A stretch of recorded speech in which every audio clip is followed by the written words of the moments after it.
Baik, saya akan membacakan kebenaran firman Tuhan yang terambil dari kitab Imamat 6 ayat 1 sampai 20.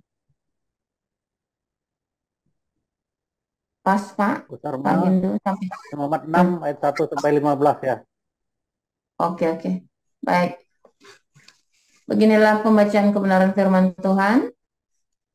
Tuhan berfirman kepada Musa, apabila seseorang berbuat dosa dan berubah setia terhadap Tuhan dan memungkiri terhadap sesamanya barang yang dipercayakan kepadanya, atau barang yang diserahkan kepadanya, atau barang yang dirampasnya, atau apabila ia telah melakukan pemerasan atas sesamanya, atau bila ia menemui barang hilang dan memungkirinya, dan ia bersumpah dusta dalam perkara apapun yang diperbuat seseorang, sehingga ia berdosa.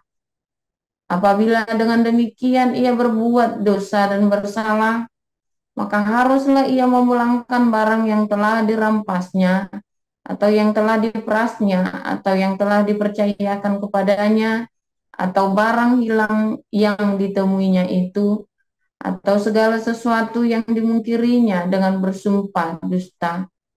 Haruslah ia membayar gantinya sepenuhnya dengan menambah seperlima.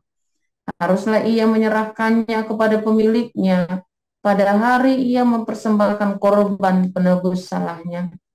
Sebagai korban penebus salahnya, haruslah ia mempersembahkan kepada Tuhan seekor domba jantan yang tidak bercela dari kambing domba, yang sudah dinilai menjadi korban penebus salah, dengan menyerahkannya kepada imam.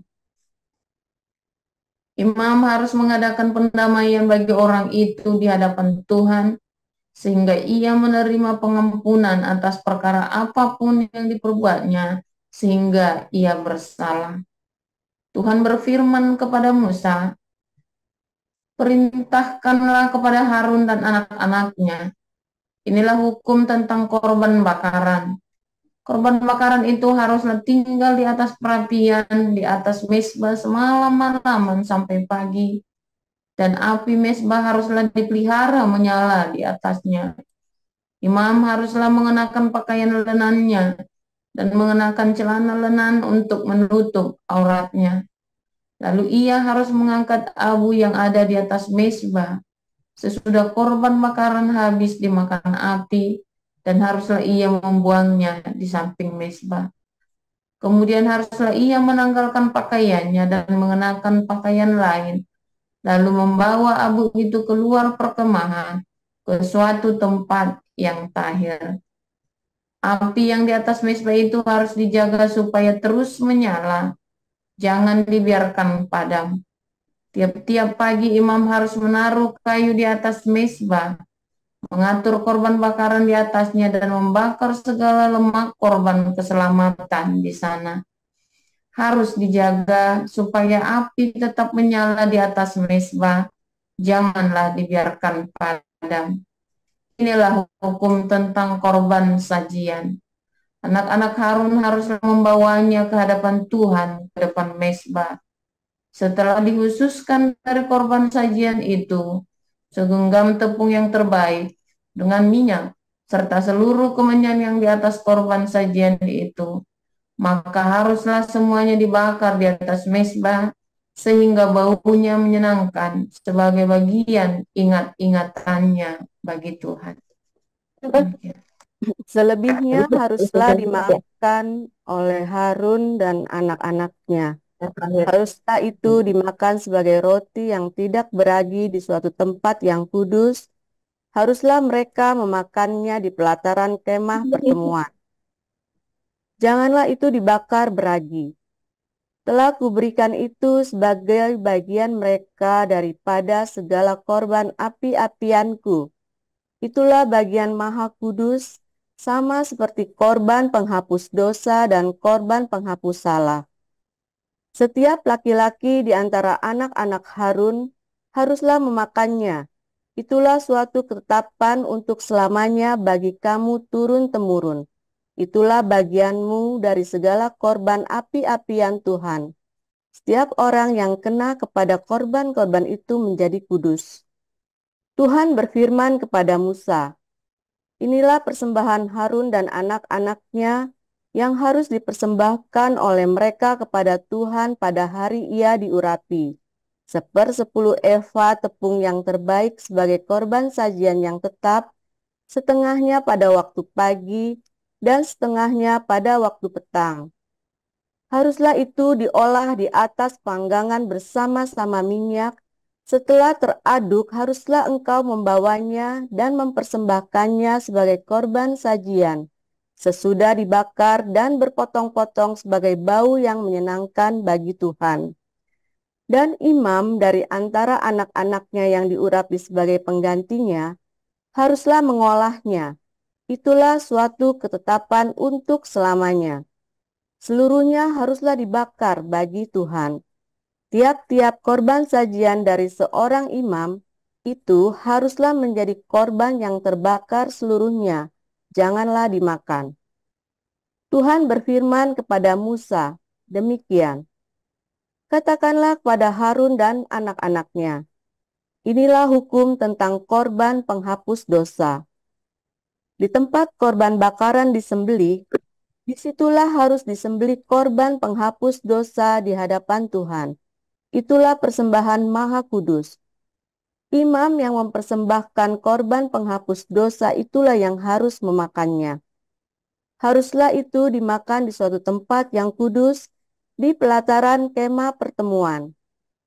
Setiap orang yang kena kepada daging korban itu menjadi kudus, dan bila darahnya ada yang terpercik kepada suatu pakaian, haruslah engkau mencuci pakaian itu di suatu tempat yang kudus. Dan belanga tanah tempat korban itu dimasak haruslah dipecahkan, dan jikalau dimasak di dalam belanga tembaga, haruslah belanga itu digosok dan dibasuh dengan air.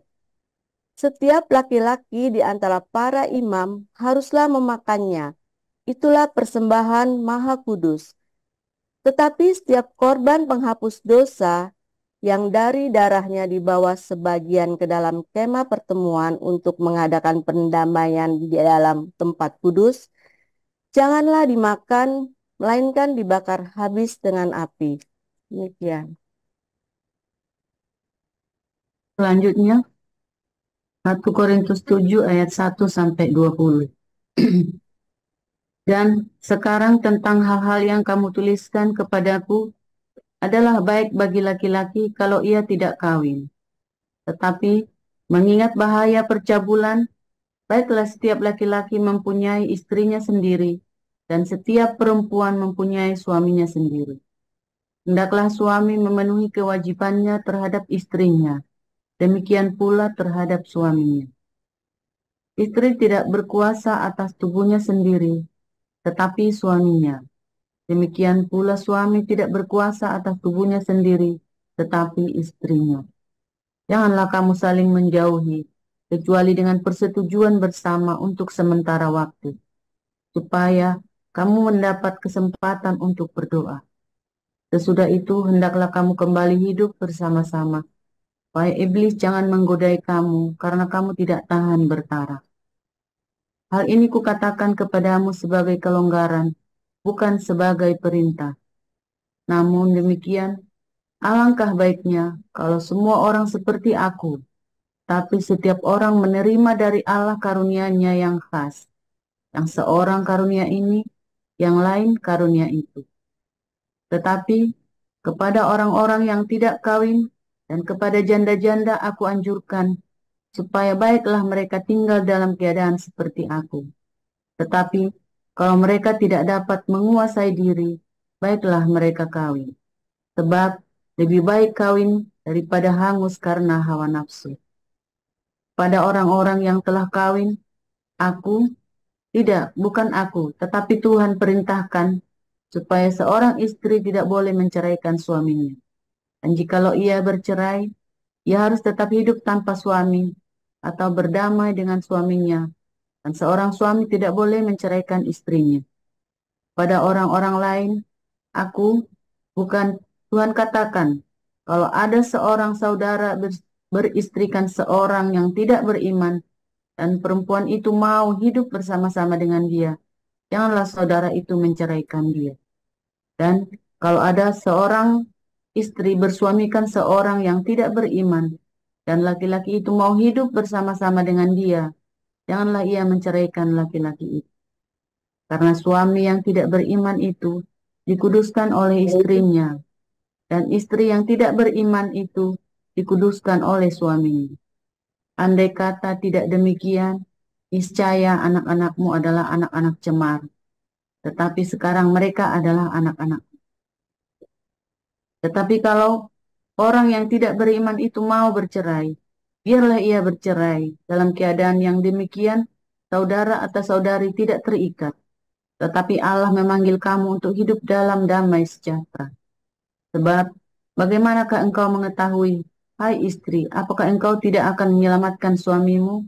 Atau bagaimanakah engkau mengetahui, hai suami, apakah engkau tidak akan menyelamatkan istrimu? Selanjutnya, hendaklah tiap-tiap orang tetap hidup seperti yang telah ditentukan Tuhan baginya. Dan dalam keadaan seperti waktu ia dipanggil Allah. Inilah ketetapan yang kuberikan kepada semua jemaat.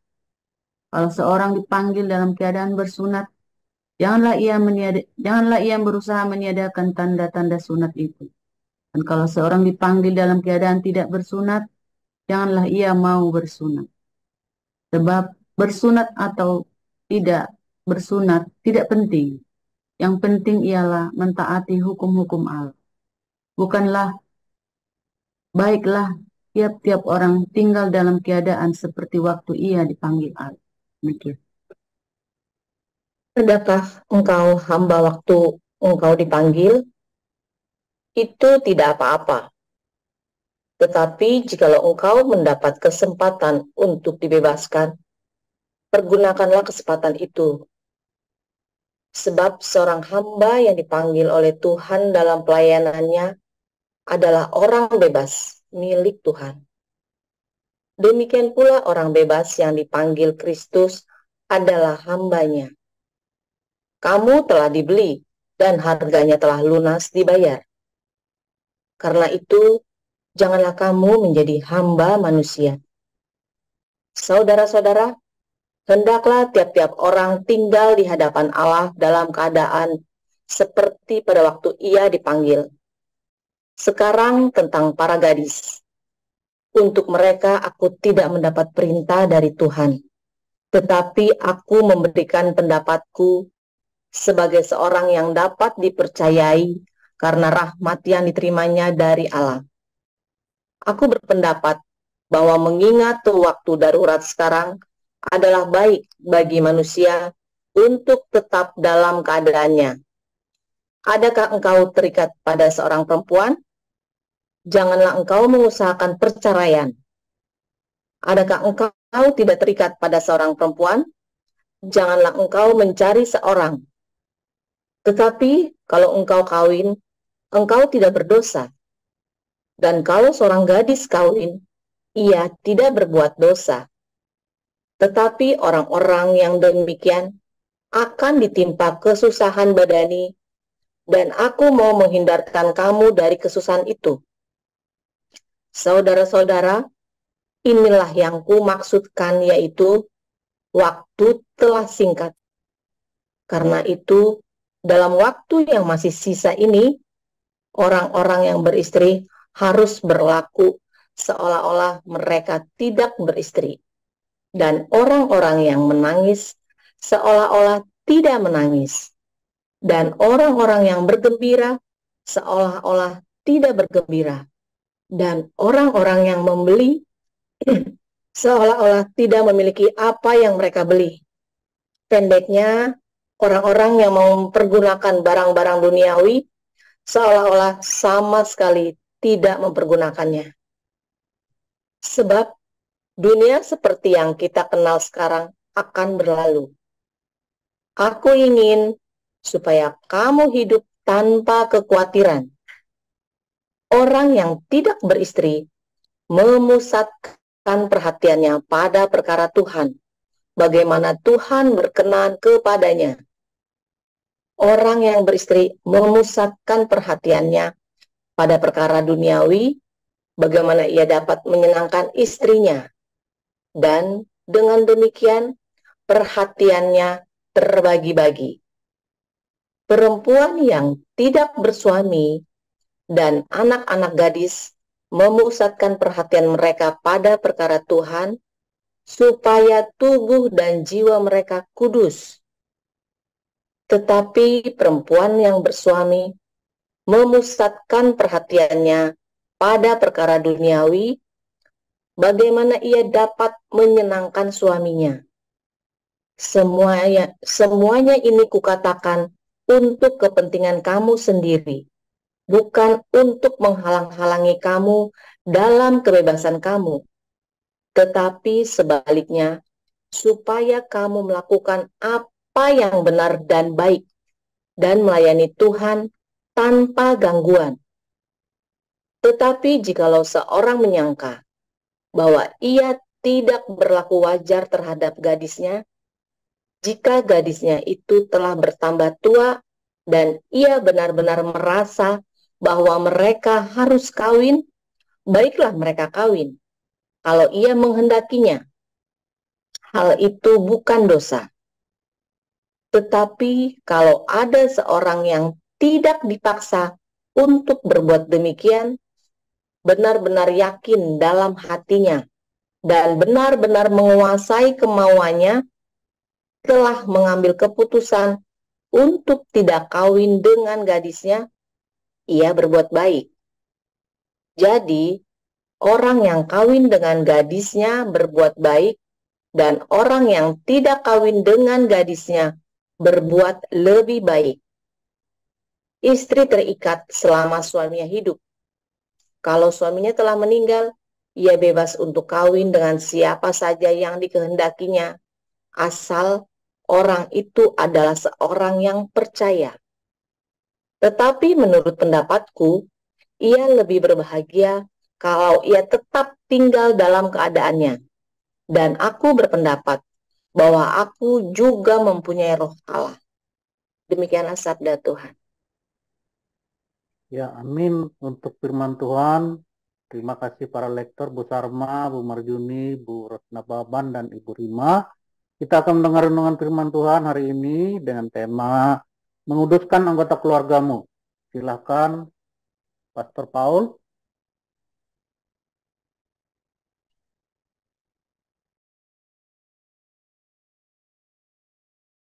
Haleluya, luar biasa, firman Tuhan selalu baru setiap hari bagi kita semua yang menanti-nantikan Tuhan dengan penuh dengan pengharapan yang benar dan cinta yang benar. Saudara, nanti kita belajar ya bagaimana kita, tentang korban ya kemarin dan beberapa hari ini ya. Hari kemarin kita belajar tentang darah yang najis, ya, darah yang najis dan menajiskan, ya, tidak boleh dimakan dan tidak boleh dipersembahkan. Ada lemak yang tidak kosher, tetapi harus dipersembahkan. Lalu kita juga belajar bagaimana darah itu bisa menyucikan, ya. Kemudian kita juga belajar hari ini bagaimana daging korban bakaran bisa menyucikan, ya, menguduskan, menyucikan. Saudara, sama ya, seperti tentang korban bakaran adalah kita, daging kita disembelih, keinginan daging, keinginan tangkuan hidup kita, harga diri kita disembelih bagi Tuhan, ya, disembelih, dikorbankan, kesombongan kita dikorbankan, dan kita taruh di atas mezbah bakaran itu, dibakar habis, nggak boleh tersisa, ya. Nah, tetapi darah, ya, darah itu yang menajiskan itu, ya, tidak boleh darah itu daging yang dibakar, lalu lemak yang terbaik. Jadi kalau kita mempersembahkan itu bukan asal-asalan, tetapi yang terbaik, ya. bukan asal-asalan. Sehingga apa saudara, sehingga darahnya itu menyucikan. Jiwa kita bisa menyucikan, menguduskan, ya. Nah, itu sama seperti bukan bukan menguduskan kitanya, tetapi apa saudara, menguduskan komunitas itu, jiwa, akal budi kita, pikiran perasaan kita. Tetapi jangan lupa saudara ya, daging itu kalau mau dipersembahkan harus digaremin dulu supaya darahnya jangan ikut dibakar, ya. Daging itu harus digarami dulu sebanyak mungkin garam gitu ya. Hidup kita itu harus menjadi garam bagi dunia, ya, terang dan garam bagi dunia, disalibkan. Hidup kita itu harus selalu daging kita dikorbankan, ya, keinginan daging kita, ego kita, kangkuan hidup kita itu harus selalu dikorbankan. Setiap hari kesombongan kita, marahan kita, dendam semua harus dibakar habis. Dan bahkan yang terbaik dari hidup kita persembahkan kepada Tuhan. Apa yang terbaik dalam hidup kita itu kita persembahkan kepada Tuhan, bukan asal-asal, ya, bukan sisa-sisa.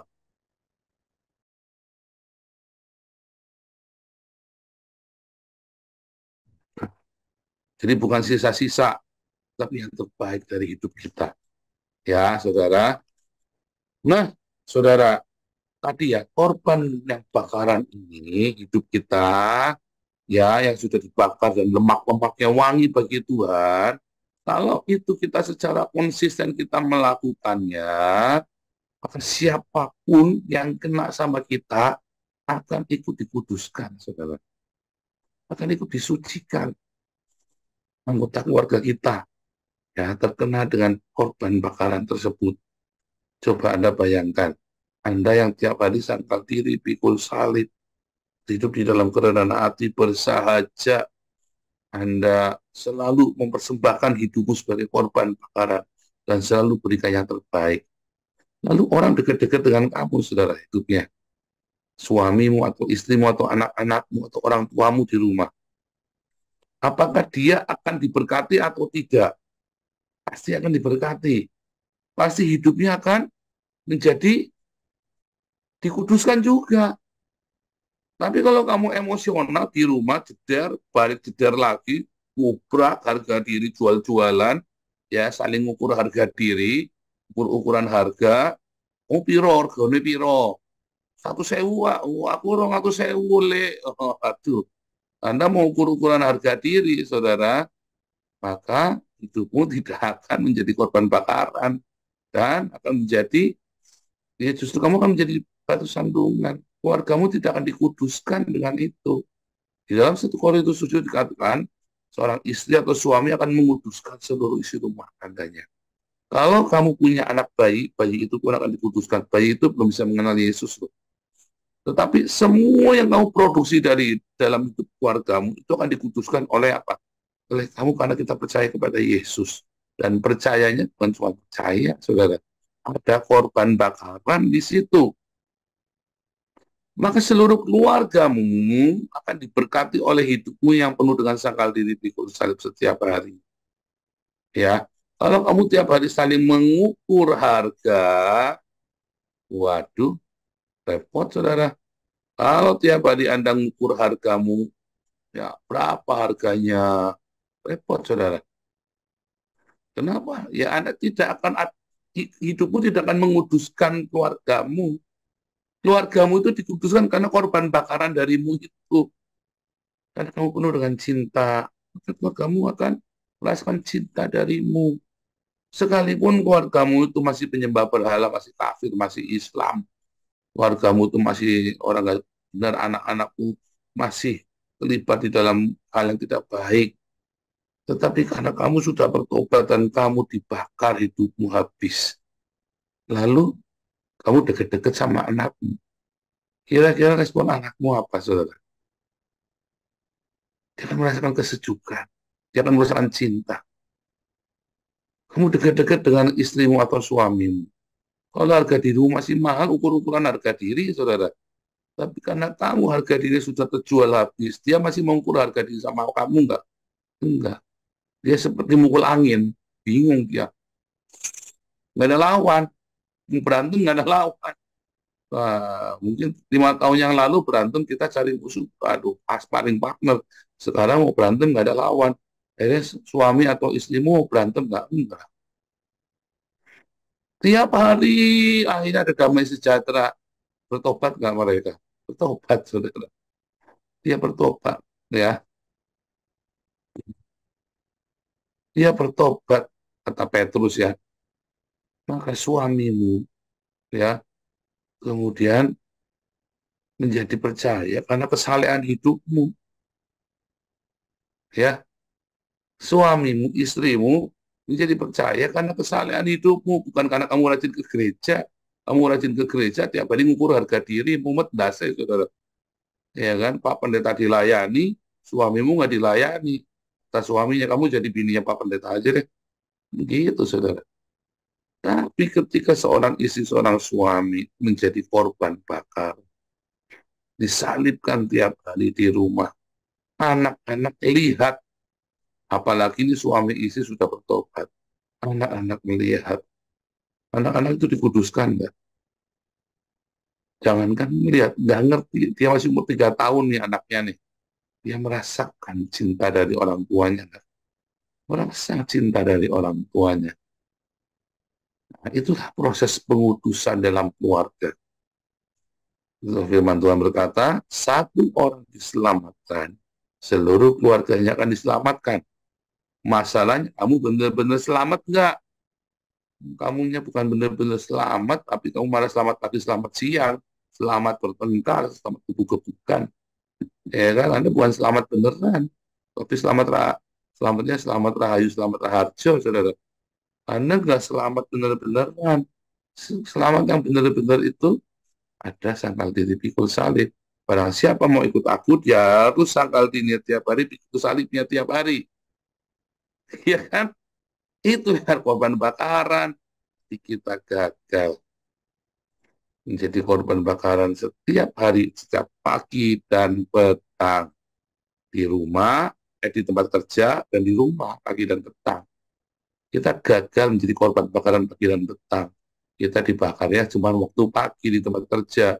Di rumah kita bakar suami kita bakar istri kita bakar anak-anak kita. Suruh mereka yang jadi korban bakaran, kita yang makan satenya. Di tempat kerja kita jilat-jilat bos kita, ya kan? Kita jilat-jilat orang kaya, kita jilat-jilat, ya kan? Itu namanya bukan korban bakaran. Ya kan? Menjilat itu kan bentuk kerendahan hati yang lain, dimensi yang lain dari kerendahan hati, tapi bukan benar-benar kerendahan hati. Yang namanya kerendahan hati itu dia tetap merendahkan diri, tetap mengalah, tetap sabar, tetap bisa asertif, tetap bisa nunggu, ya, baik itu kepada atasanmu yang lebih berkuasa maupun kepada yang di bawahmu. Tetapi kan kita enggak. Saya ini di tempat kerja sudah capek, saya harus menghadapi bos yang rewel yang begini, nah, dia lagi jadi penjilat. Di rumah ya kamu yang harus jilat saya, repot kamu yang harus ya, saya ini sudah berkorban di tempat kerja, di rumah saya nggak mau, dan perasaan nggak mau ya. Aduh, saudara, hati-hati saudara. Justru di tempat kerja dan di korban bakaran pagi dan petang. Ya sudah, saya di rumah saja baik-baik, ya di rumah kamu baik-baik. Begitu di tempat kerja bosmu kamu lawan terus tiap hari, ya kamu sial sudah dengan naik pangkat, karirmu ya mandek. Ya memang rendah hati itu harus pagi dan petang, di rumah dan di tempat kerja dimanapun Anda berada.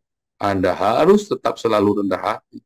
Korban pagi dan petang, korban itu harus digarami supaya yang najis itu pergi. Kemudian darahnya akan menguduskan apa yang dipercik oleh darah itu, ya kan? Dan daging korban bakaran itu yang ketemu korban daging bakaran menguduskan. Dan kamu tiap hari berikan lemak yang terbaik dari hidupmu untuk Tuhan. Maka hidupmu akan memberkati seluruh rumah tanggamu. Siapapun yang bersama dengan kamu akan diberkati, saudara. Siapapun yang jalan sama kamu akan ikut beruntung. Karena saya orang yang beruntung. Maka istri saya, anak saya, semuanya beruntung, saudara. Mengalami keberuntungan. Kalau Anda orang sial, ya, suamimu, istrimu, anaknya deket-deket sama kamu ikut sial. Itulah hukum hukum alam kan. Anda nyadar nggak? Kalau Anda lagi sial, Anda minggir, saudara. Karena orang yang dekat dengan kamu, hati-hati, saudara. Kalau kamu sayang mereka, kamu jangan dekat-dekat, takut sial. Kalau kamu sedang beruntung, siapapun yang bersama kamu pasti beruntung. Dulu saya kerja di sebuah perusahaan Chinese minded, ya, yang Chinese minded. Maka si CEO-nya sama owner-nya ya, owner-nya masih in charge, ini perusahaan gede banget ya. Dia bilang, lu tahu nggak ya, CEO nih, CEO sama para MD, sama managing director, ini kan perusahaan ada banyak ya, korporasi gitu ya. Yang kita beli, yang kita bayar, bukan otaknya mereka. Otak mereka mah nggak ada, kosong. Gua yang paling pinter. Dia bilang begitu. Ini orang memang pinter sekali.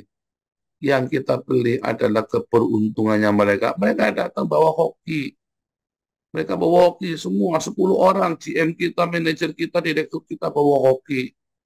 Maka kita ikut hoki. Kalau mereka bawanya kokang tahu, sial, kita juga ikut sial. Makanya kalau lihat, kau pilih, cari orang yang hoki. Dia bilang begitu. Benar, saudara.